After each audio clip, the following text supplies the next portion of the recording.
सामाजिक सुरक्षा पेंशन योजना। सामाजिक सुरक्षा पेंशन योजना के अंदर ऐसे कई परिवार जुड़े हुए हैं जिनको सच में पेंशन की ज़रूरत है, लेकिन अभी तक उनको पेंशन नहीं मिली है। मिली है तो टाइम पे नहीं मिली है। जहाँ पैसों की ज़रूरत है वहाँ पे पेंशन नहीं मिल रही है टाइम पे। जैसे अभी यहाँ पे फरवरी महीने का पेमेंट आ चुका है, जैसे यहाँ पे टाइम पे पेंशन आनी चाहिए। जो प्लान बनाते हैं बुजुर्ग की, इस महीने की पेंशन आएगी तो इस महीने की पेंशन से मैं ये खरीदूंगा, लेकिन टाइम पे पेंशन आती नहीं है। वो सिर्फ चक्कर लगाते हैं, चाहे वो ई मित्र के हो या फिर बैंक के हो। ई मित्र के तो यूं चक्कर लगाते हैं कि कहीं पेंशन बंद तो नहीं होगी। मेरे पास भी बहुत सारे बुजुर्ग जो लोग हैं, बुजुर्ग महिलाएं या फिर पुरुष आते हैं, मुझसे पूछते हैं कि क्या मेरी पेंशन बंद तो नहीं होगी। पीपीयू दिखाएंगे, आधार कार्ड दिखाएंगे, बेटा मेरी पेंशन चालू कर दे, बंद हो गई है। तो बहुत सारी चीज़ें कहते हैं कि वो डॉक्यूमेंट तैयार कर लेते हैं जिससे हमारी पेंशन चालू हो जाएगी, बेटा कर दे तू।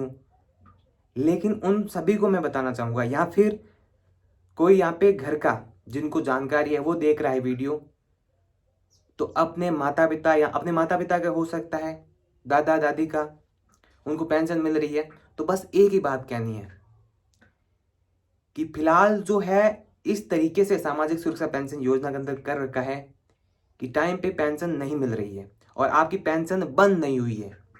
ये आप समझ लीजिए। फिलहाल कह रही है सरकार, कह रही है हमारे पास बजट खूब है, लेकिन मेन चीज़ ये है कि सरकार के पास बजट नहीं है। अभी भी 2 महीने की पेंशन पेंडिंग चल रही है। पेंडिंग चलने का सबसे बड़ा कारण है बजट। बजट नहीं है सरकार के पास, क्योंकि सरकार पेंशन बढ़ाती जा रही है। पेंशन जैसे जैसे बढ़ा रही है वैसे वैसे पेंशन के अंदर डीले चलता रहेगा। आप सभी को बताया, पहले 1150 मिल रही थी, अब 1250 हो गए हैं, और पहले तो 750 मिल रहे थे। उस समय टाइम पे पेंशन आ रही थी। टाइम पे आने का मतलब ये था कि पेंशन की अमाउंट कम थी, अब वो इंक्रीज हो चुकी है, एकदम 1000 कर दिया गया, 750, मतलब 250 रुपये बढ़ा दिए गए थे। देन अब 1150, वो 15% बढ़ 15% वृद्धि के साथ 1150, अब 100 रुपये और 1250। अब अप्रैल महीने का जो भी बिल जनरेट होगा उसके अंदर आपको 1250 रुपये पेंशन मिलेगी, चाहे वो मिले कभी। चलो छठे 7वें महीने के अंदर मिले, लेकिन आपको मिलेगी 1250 रुपये। तो इससे क्या होता है, जब पेंशन इंक्रीज हो जाती है, जो बजट होता है उस बजट के अंदर गड़बड़ हो जाती है, गड़बड़ ज़्यादा हो जाता है, इसके अंदर ये हो जाता है, और उस वजह से आपको टाइम पे पेंशन नहीं मिल पाती है। लेकिन बहुत सारे लोगों को पेंशन मिल गई है फरवरी महीने तक की, अब आपको भी मिल जाएगी, वेट कर सकते हैं। बाकी आपकी पेंशन बंद नहीं हुई है, मैं तो यही कह सकता हूँ कि आपकी पेंशन बंद नहीं हुई है अभी तक। आप वेट कर सकते हैं, वेट कर लीजिए, आपको पेंशन मिल जाएगी। अब टाइम की तो बात नहीं है, क्योंकि राजस्थान के अंदर जो राज एसएसपी है या फिर सामाजिक सुरक्षा पेंशन योजना है, इसके अंदर टाइम पे कोई चीज़ नहीं होती है, चाहे वो सत्यापन हो।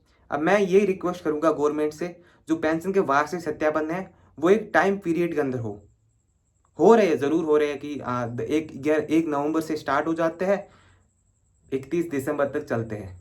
लेकिन वो डेडलाइन जो 31 दिसंबर है, क्या उसको घिसकाते क्यों रहते हो, या फिर बाद में भी सत्यापन क्यों होते हैं? जिनको फिक्र है पेंशन की वो टाइम पे सत्यापन करवा लेंगे। जिनको फिक्र है, जिनको पेंशन की ज़रूरत है, वो टाइम पे जो है पेंशन का सत्यापन करवा लेंगे। और जिनको ज़रूरत नहीं है, जो पेंशन का वार्षिक सत्यापन नहीं करवा रहे हैं, बहुत सारे डर सता रहे हैं उन्हें, तो उनकी पेंशन बंद कर देनी चाहिए और डेट बढ़ानी नहीं चाहिए। एक तरीके से आप कहोगे कि हमारे पेट पे क्यों लात मार रहा, तो जो बुजुर्ग है, मैं ये कहना चाहूंगा कि जिनको पेंशन की जरूरत है वो तो टाइम पे हर काम करवाता है, चाहे वो सत्यापन हो। जिसको पेंशन की जरूरत नहीं है वो सत्यापन करवाता नहीं है, वो करवाता है लेट, और उस वजह से पेंशन लेट मिलती है, और आपका भी बिल लेट जनरेट होता है। बहुत सारी चीज़ें हैं, उस वजह से ये चीज़ें होती है। तो टाइम पे सत्यापन करवाइए। अब बजट नहीं है फिलहाल, आने वाले समय के अंदर आपको जल्दी पेंशन मिल जाएगी, लेकिन ये डेली सेम चलता रहेगा, कुछ नहीं बदलने वाला है। तो दोस्तों इस वीडियो में बस नहीं, और वीडियोस के लिए चैनल को जरूर सब्सक्राइब कीजिए। थैंक यू, जय हिंद, जय भारत।